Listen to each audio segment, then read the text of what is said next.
according to our research, I mean, we've seen genetic changes, we've seen immune response changes, we've seen neurotransmitters changes, we've seen telomere changes, we've seen changes in brain coherence, heart coherence, we've seen changes in people's energy, the energy of the room. We've measured all of that.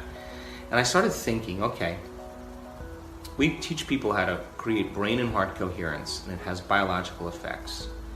In 4 days, we were able to produce some of those significant changes.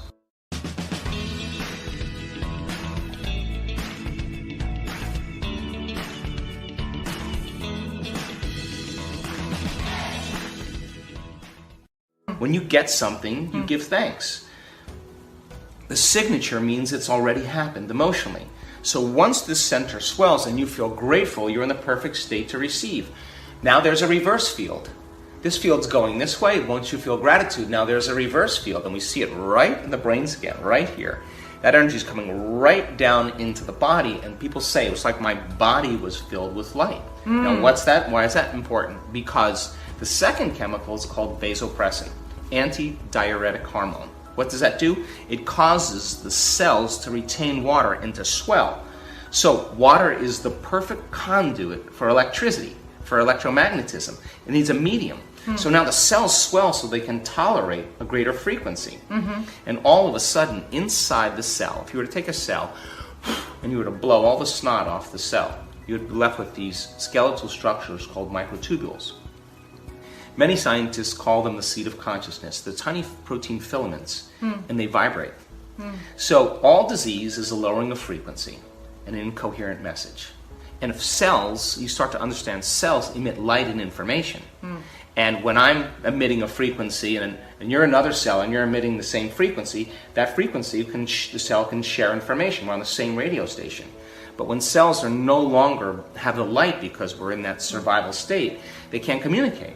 So now all of a sudden the cell is swollen with water.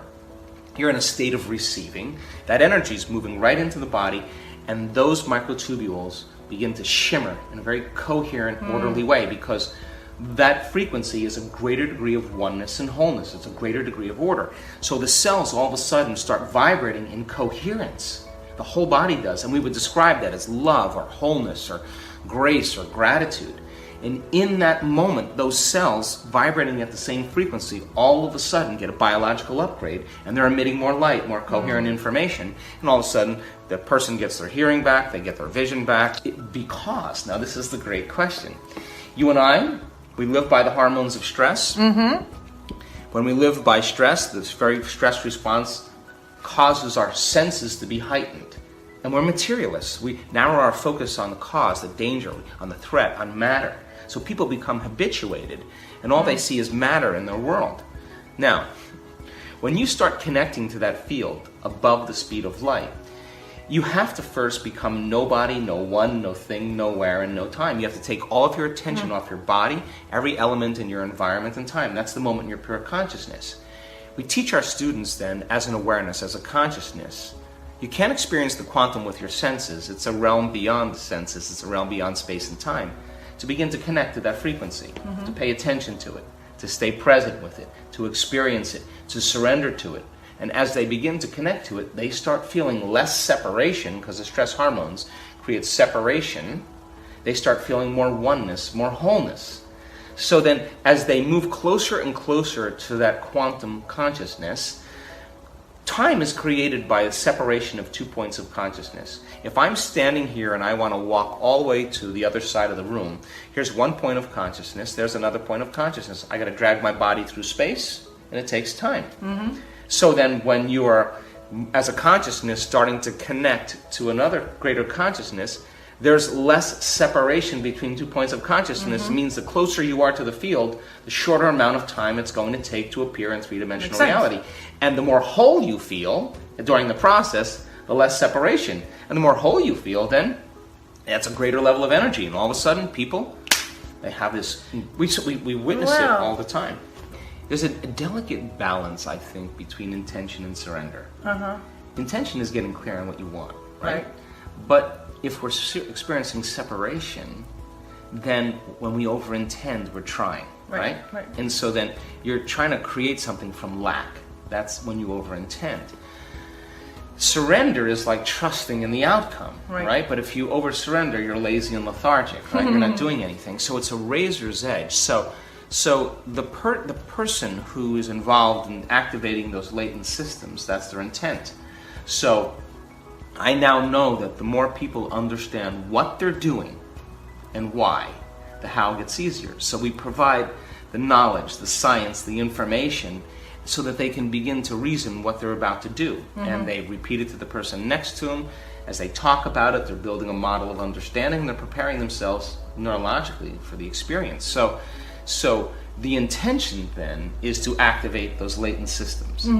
And all the things we're doing, we're opening our heart, drawing that energy to the brain, surrendering into the field, activating that gland, they understand what the outcome is going to be. But there are other intentions that are not the primary intention, because they've gotten very clear on who they want to be in their future. Part of the knocking on the door, their future, is that they're whole and they're healthy.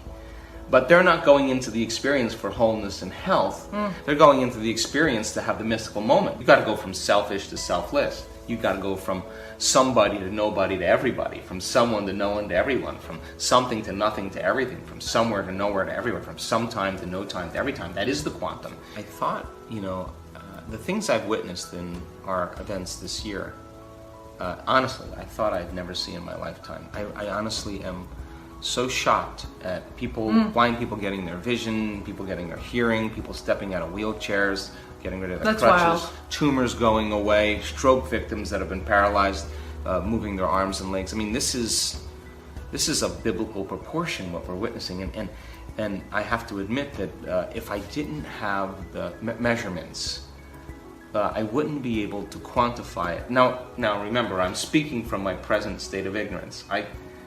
All of this could be wrong, but it's the model that I have until we keep developing and being able to demystify the process. And the more we gather the information, I think the better that I can explain it. And when people start to wrap their mind around it, they have less doubt that it's possible. And if someone has the experience and stands up and says, I had a stroke 2 years ago and I haven't been able to move my arms, been paralyzed, and watch this. And they look at the man, and he's in his 70s. He doesn't look like a movie star. He doesn't look like he's very fit. He doesn't look any different than anybody else. And people just kind of go, wow, well, if he can do it, so can I. And now that information is in the field. It's in the morphic field, which means it's more easily tapped into, just like the 4-minute mile. We're piercing a veil. And so the bottom line is, it's not matter that emits a field. It's the field that creates matter. You change the field, you change matter. It's the way it is. And so now, people are beginning to wrap their mind around it. If you're with a group of people, and I'm reminding them, they keep going. Once the breakthrough happens, usually happens the first day, a lot of times, because this group in Munich, in Berlin, they broke through the first day. They were ready. By the time we're second day, we're creating. Now, when you start breaking through, you liberate energy. And when you start liberating energy, you have available energy to heal. You have available energy to design a new future. You have available energy for a mystical experience. So once they break through, and now they're in the creative process, who doesn't like to create if they have all the time in the world? I mean, the biggest reason people don't create is they just say there's never enough time. But imagine you have a whole week, you have all the time, and you're creating a movie of your future, and we're teaching people how to walk as it, as to stand as it, as to sit as it, to lay down as it, and we're putting them in different ways to do it, and they're starting to see all these crazy things happen. We go from 6 in the morning till 7 in the evening, or 4 in the morning till 7 in the evening, and people are, they may take a little nap on the break, but they're all in. They're loving it. They're excited. According to our research, we've seen genetic changes. We've seen immune response changes. We've seen neurotransmitters changes. We've seen telomere changes. We've seen changes in brain coherence, heart coherence. We've seen changes in people's energy, the energy of the room. We've measured all of that. And I started thinking, okay, we teach people how to create brain and heart coherence, and it has biological effects. In 4 days, we were able to produce some of those significant changes. That's supernatural. But then I thought, well, they're doing it in an environment where their eyes are closed, music is soft, There's no threat.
Today.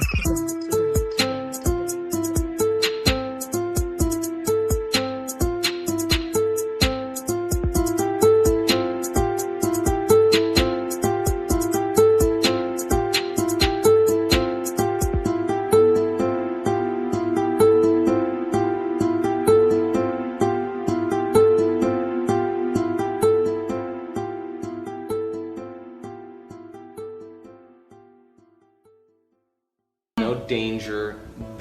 We now know that they can create brain and heart coherence in a safe environment. So then I thought, what about when they return back to their lives and they start reacting, they go unconscious, they'll forget the skill.